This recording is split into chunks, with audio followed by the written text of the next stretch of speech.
Včasih smo imeli samo Pole, Clie, Fieste in Ibize. Zdaj njihovo mesto in veljavo v družbi napadajo mali SUV-ji, kakršna je tudi Arona. A kaj je narobe z Ibizo? Pravzaprav nič. Ponuja super vozne lastnosti, je razmeroma prostorna, ponuja aktualno moderno tehnologijo in na pogled je luštna. Kaj torej lahko Arona sploh doda? No, v prvi vrsti se boste za Arono odločili tisti, ki radi v avto vstopate bolj pokončno in ne marate sedati prav nizko.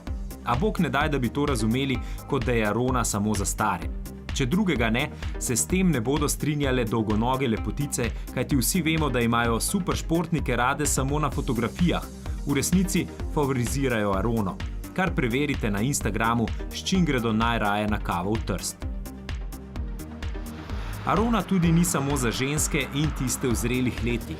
Je namreč zelo kul, po moško kul. Zato je v bistvu nesmiselno razglabljati, koliko racionalnih prednosti ima Arona. Še ena od teh merljivih prednosti je recimo to, da je Arona bolj oddaljena od tal in ima krajše previse, kar jo dela bolj avanturistično. A prav pri teh avanturističnih karakterih je jasno, da je Aronino bistvo v občutkih, ne pa v dejanskih zmožnostih.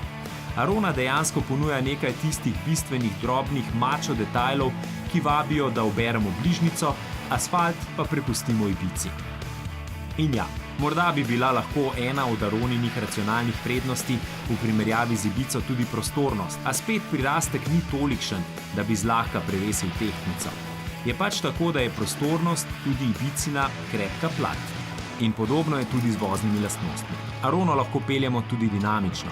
A kaj, ko so vozne lastnosti, močna plat obeh Seatovih malih modelov. Arona ima torej točno tako kot vsi drugi mali SUV-ji malo racionalnih prednosti pred vrhunsko novo Ibizo. Toda, pa kaj, če je Arona zgolj še ena variacija iste zgodbe? Je pač zelo privlačna in dobra.